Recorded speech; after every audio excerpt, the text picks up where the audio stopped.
Have you heard the news? 3D is back and it's the future, and has been for some time. Recent technological innovations like the 3DS, 3D TV sets, and 3D film projectors have reinvigorated the 3D market.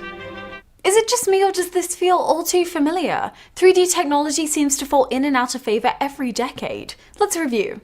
In the 90s it was magic eye auto-stereograms. In the 80s it was anaglyph images viewed with red and cyan glasses. In the 70s it was the Viewmaster.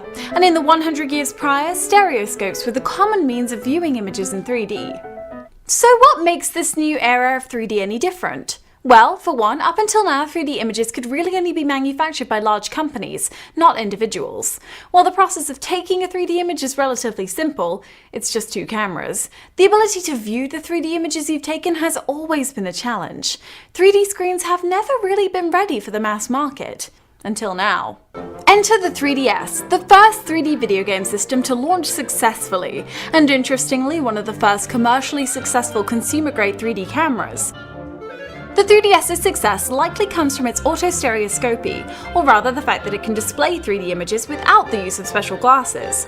It accomplishes this using a parallax barrier effect. This means that alternating columns of black lines are perfectly aligned, so that each eye only sees every other column of pixels, effectively sending a different image to each eye. The downside of using this effect is that it requires an extremely narrow viewing angle, meaning the illusion can only be achieved by a single person with complete control over their distance from the object, which basically means it can't really work on television sets or movie screens, but only with handheld personal electronics. With the commercial success of the 3DS, we're starting to see much more casual and playful exploration into 3D photography. Recognizing this new niche for amateur 3D technology, Austin-based developer Phil Dinger created 3dporch.com. The site allows users to upload their own 3D images, similar to Flickr, and provides various means of viewing them. Photos can be downloaded in the popular .mpo 3D file format, or viewed using the even more popular wigglegram method. This method at best provides an ephemeral glimpse of the subject's 3D form, and at worst makes the picture look like a video shot during an earthquake. Additionally, YouTube.com has been allowing users to upload videos shot in 3D, though 3D video cameras are less common and the feature is rarely used.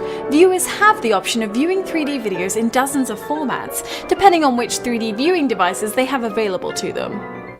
So is 3D finally here? For real this time? Or is it just another fad again? The jury is still out on that, but some people wish 3D would just go away.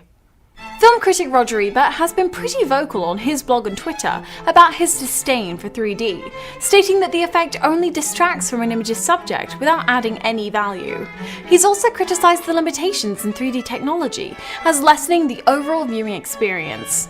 Maybe Roger Ebert is right. Perhaps there is no possible advance in technology that could ever take the novelty out of 3D. It may never be suitable as a valid medium for art, but for now, as always, 3D can certainly be a source of goofy fun.